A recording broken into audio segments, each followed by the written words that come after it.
Misi menjejaki sahabat lama disambung.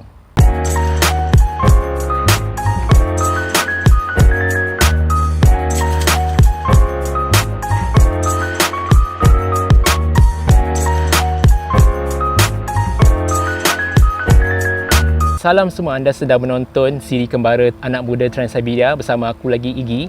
Kali ini aku pergi ke Bandar Chebok Seri dan Bandar Rezan.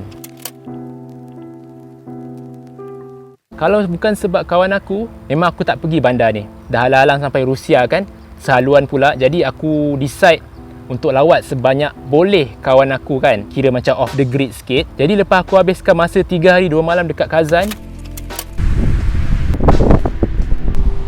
aku pun tergerak nak melawat kawan aku ni. Chebok Seri dengan Kazan tak jauh, dalam 160 km. Rugilah kalau tak melawat dia sebab bukannya jauh mana pun. Aku pun geraklah pergi ke Chebok Seri naik Mashrutka, minivan dari stesen bas di Kazan. Okey, Chebok Seri ni adalah sebuah bandar di Republic of Chuvashia ni. Republik apa pula ni? Macam aku kata dalam video lepas, Rusia ni ada banyak republik. Tak lama sebenarnya perjalanan. Yang buatkan lamanya sebab jalan dia agak berbonggol-bonggol, agak bumpy. Standard Rusia, jalan dia memang teruk. Sampai je dekat destinasi, aku baru je nak melangkah keluar daripada van aku tu, tiba-tiba ada orang grab backpack aku. Dan aku pun terkejut lah. Kau dah kenapa? Apa hal? Sekali kawan aku yang grab backpack aku tu, dia sambut aku. Aku rasa terperanjat gila sebab bila je sampai, tak sempat lagi kau nak melangkah keluar daripada minivan kau, tiba-tiba ada orang grab backpack kau. Memang kau akan terkejut lah. Kawan yang aku jumpa ni memang tinggal dekat bandar Chebok Seri ni. Nama dia Irina. Dia adalah kawan atas kawan sebenarnya. Jumpa melalui Skype.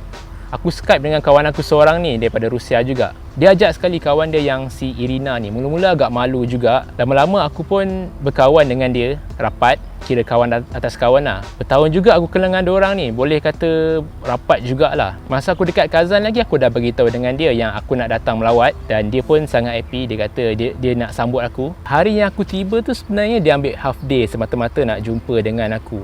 Aku rasa macam proud gila sebab dia sanggup ambil half day nak jumpa kawan dia daripada Malaysia ni. Masa tu dia belum kahwin lagi. Kecil je orang dia. Dia ni agak special sikit. Sebab dalam ramai-ramai kawan Rusia aku ni, aku dengan dia ni saja yang berbual dan teks dalam bahasa Rusia.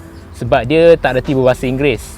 Masa dulu-dulu teks, Skype apa semua, dia memang guna translator untuk chat dengan aku. Dia ni adalah salah seorang etnik Chuvash. Chuvash ni adalah etnik, salah satu rumpun etnik Turkic, dan bahasa diorang mirip-mirip bahasa Turki. Kira macam diorang ni satu kelompok dengan Turkic people lah. Cuma diorang ni agak lain sikit.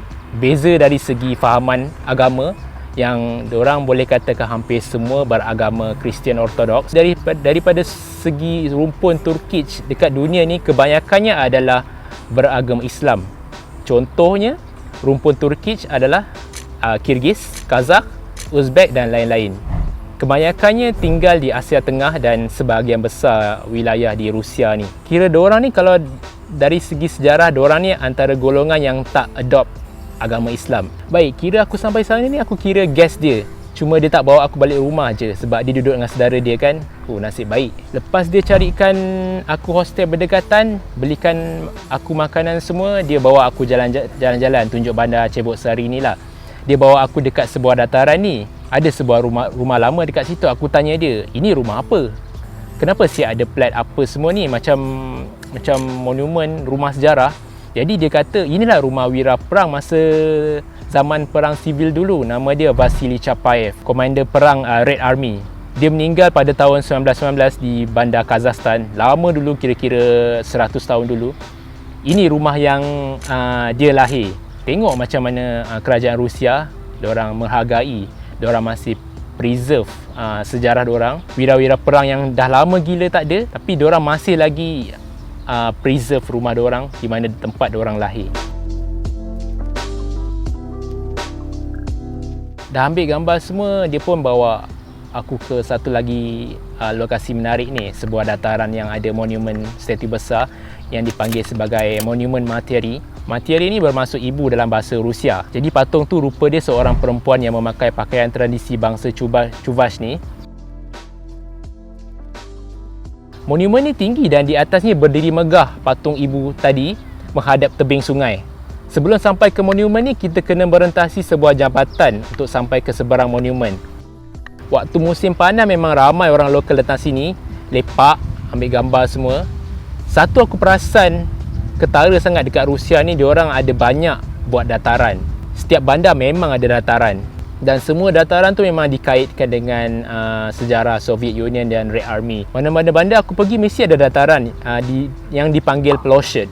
Plощадь tu dipanggil square lah dalam bahasa Inggeris. Kalau ada monumen perang, hero ataupun tugu wira diorang, mesti ada jambangan bunga dekat dengan monumen tu lah. Memang aku sangat respect lah dengan orang-orang Rusia ni, sebab diorang ni sangat menghargai wira-wira perang diorang. Keesokan harinya, aku pun caw lah. Aku tak boleh stay lama-lama dekat situ sebab visa aku pun tak cukup sebulan masa tu, kira-kira macam 20 hari. Dia pun ada teman aku masa aku nak berambus.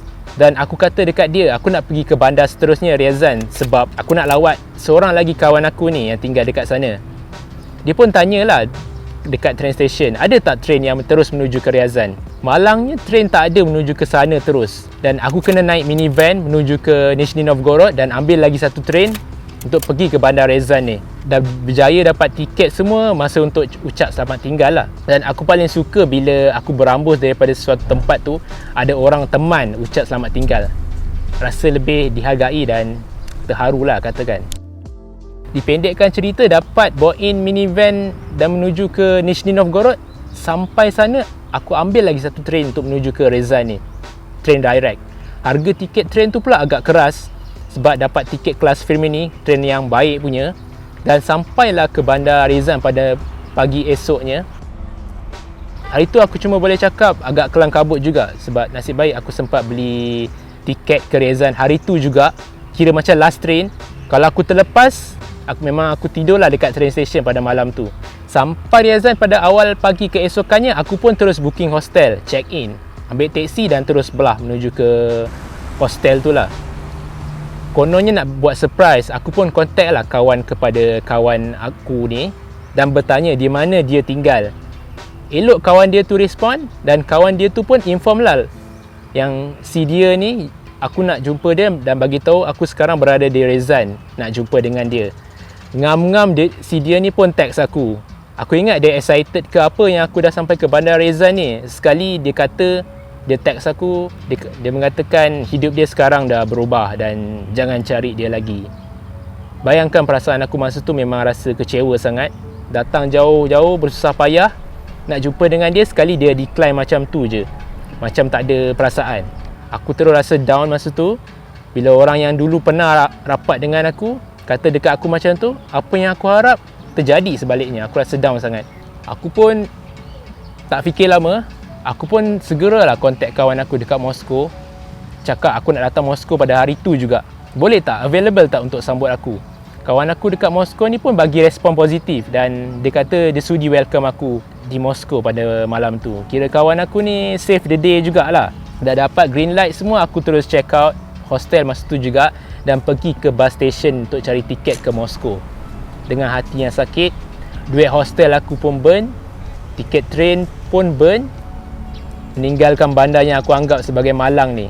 Sampai bila-bila lah aku akan ingat insiden ni, dan aku terfikir kadang-kadang Russia ni boleh jadi kejam, meanest dan coldest. Samalah macam dengan cuaca diorang tu, no mercy.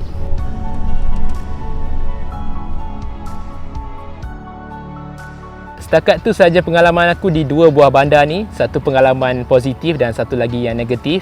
Jumpa lagi untuk siri yang akan datang. Next stop, Moskow.